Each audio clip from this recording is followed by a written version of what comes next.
Segundo ano, hoje nós vamos dar continuidade, né, à filosofia medieval. E hoje nós vamos falar sobre uma figura extremamente importante da patrística, que foi Santo Agostinho. Vamos falar um pouquinho da vida dele e algumas ideias do pensamento. Santo Agostinho nasceu em 13 de novembro de 354, em uma cidade chamada Tagaste, na Núbia, que atualmente é Argélia. O pai dele era Patrício, que na época era pagão, e a mãe era Mônica, que era cristã, né? Conta-se que a mãe, durante muitos anos, rezou pela conversão do filho. Mônica, futuramente, foi conhecida como santa pela igreja. Hoje em dia, nós temos até um hospital aqui em Maceió, né? Dedicado a ela, que é Santa Mônica, o Hospital Santa Mônica. Não sei se vocês já ouviram falar. Ele estudou na juventude clássicos latinos, a retórica, a lógica, a geometria, a música e a matemática. Conta-se que Santo Agostinho era uma criança e até a juventude muito, como é que eu poderia dizer, interessado, né, nos estudos. Em 370, ele deixa Tagaste e fica-se em Cartago, onde, além de continuar os estudos, entrega-se também a uma vida de prazeres. Então, ele começa a ter uma vida meio desregrada, certo? Onde bebidas, mulheres, enfim, né? Uma vida realmente de prazer. Né? Nesse momento, né, de prazeres, de buscas intensas, Santo Agostinho, que na época só era Agostinho, né?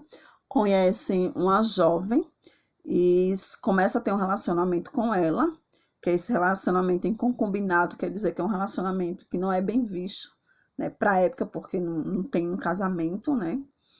E quando foi em 372, ele teve um filho com essa jovem, chamada Deodato. E ele começa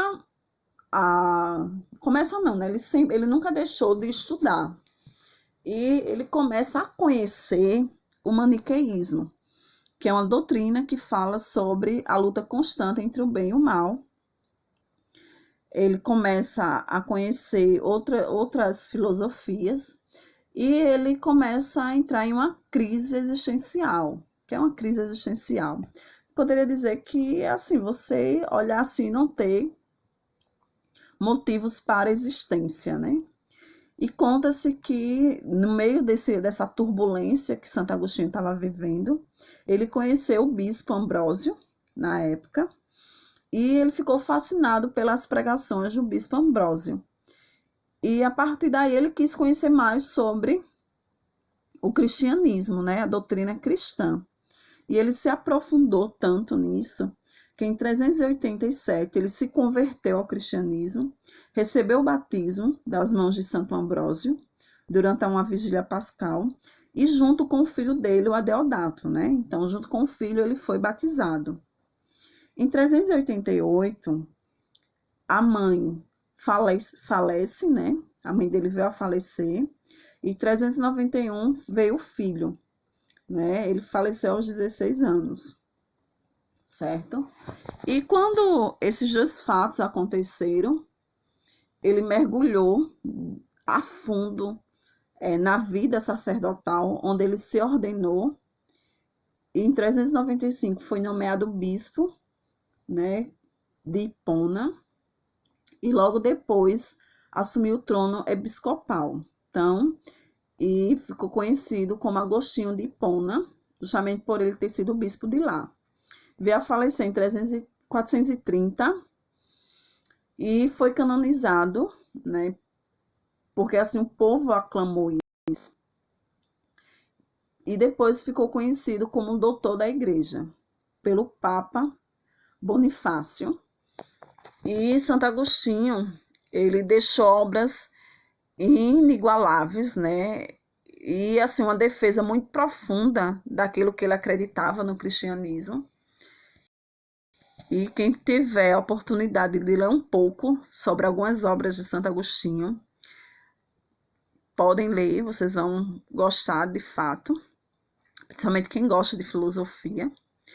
As obras dele, Confissões, é a sua obra mais famosa, Ele conta sua história de vida.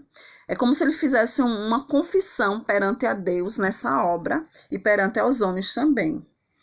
E, além disso, né, ele começa a iniciar as defesas ao cristianismo, certo?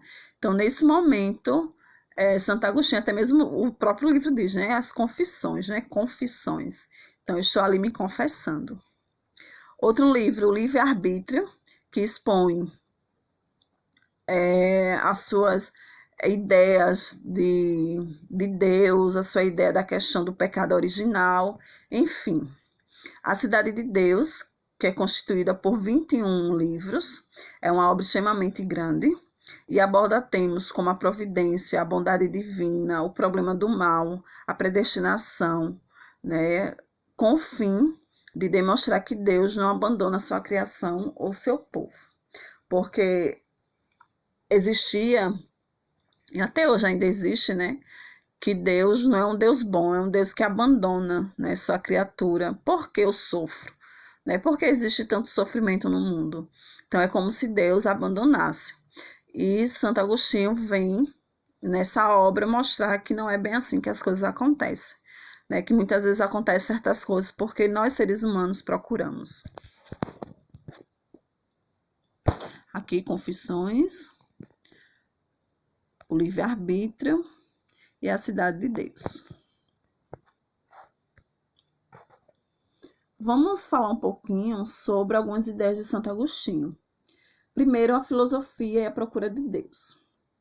Vejam bem, para Santo Agostinho existe um vínculo entre a razão e a fé, que as duas podem caminhar juntas, porém, a razão ela estaria à mercê da fé, né? A razão é como se a razão ela fosse inferior à fé. E ele dizia que amar a sabedoria seria amar a Deus, porque Deus é essa sabedoria. Deus é o saber por excelência.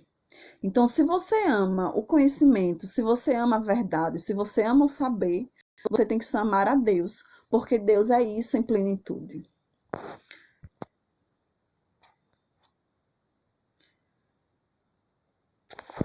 Ele coloca que os filósofos, mesmo sem perceber, eles já buscavam essa verdade.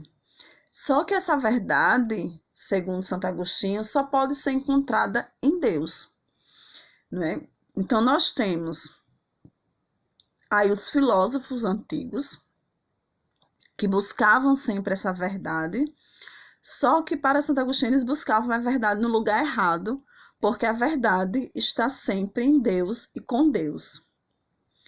A razão faz com que a gente acredite nas verdades da fé e essa crença, essa devoção leva-nos à perfeição e à salvação.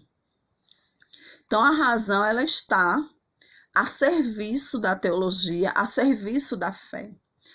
Tá? Aí tem uma frase dele que diz assim: compreender para crer, crer para compreender. Então, a compreensão, ela vem da razão. Então, quando você compreende algo, você acredita naquilo com mais facilidade. E quando você também acredita, você também pode compreender aquilo com maior facilidade. Aí tem aqui a frase ela mais completa. Creio tudo o que entendo, mas em tudo que creio também entendo. Tudo o que compreendo, conheço, mas em tudo o que creio, conheço. De fato, né?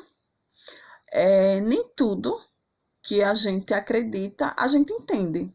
Muitas vezes a gente se pergunta, a gente acredita em Deus, mas se pergunta, será que Deus realmente pode me ajudar nisso?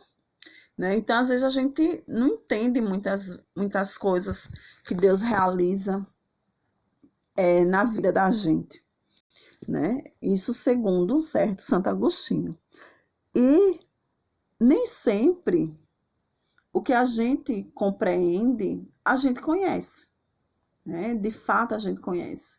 Muitas vezes a gente compreende determinadas noções de anjo, mas de fato, quem é que já viu realmente um anjo na sua existência? né? E nem tudo que a gente acredita a gente conhece, né? Você pode acreditar nesse Deus Todo-Poderoso, mas de fato você já ouviu, você já o conheceu. Então, as verdades da fé, ela vai muito além, né, da nossa compreensão e da nossa racionalidade. Mas através da nossa racionalidade, a gente pode compreender a fé que nós possuímos, tá? Uma outra ideia de Santo Agostinho é sobre Deus, que ele diz que Deus é o ser verdadeiro. A realidade total e plena, porque não depende de nada e de ninguém para ser. Enquanto a existência de todas as outras coisas e seres depende da essência divina. Ou seja, Deus é esse ser verdadeiro e absoluto, que não depende de nada e de ninguém para existir. Ele existe por si só. Em contrapartida, os outros seres e as outras coisas dependem muito dele para ter essa existência. Deus é o ser verdadeiro porque sua existência é autônoma. Ou seja, essa autonomia quer dizer que ele não depende de ninguém. E é a partir dela que tudo mais existe. Ou seja, todas as coisas foram feitas e criadas por ele. Deus é o ser eterno, imutável e absoluto. Eterno, porque nunca acaba, né? Imutável, porque não muda, e absoluto, porque ele é esse Deus todo-poderoso. Teria criado o céu e a terra, o ser humano e todas as outras coisas a partir do nada. Então, é a crença de Santo Agostinho que Deus criou tudo do nada. Deus seria esse próprio ser, o próprio bem e a própria verdade, né? Então, Deus é esse ser magnífico, segundo Santo Agostinho. Gente, quem tiver o livro, essa temática está na página 137 e 138, tá bem? Por hoje é só. Qualquer dúvida, vamos nos encontrar em breve. Então, até lá. Beijo a todos.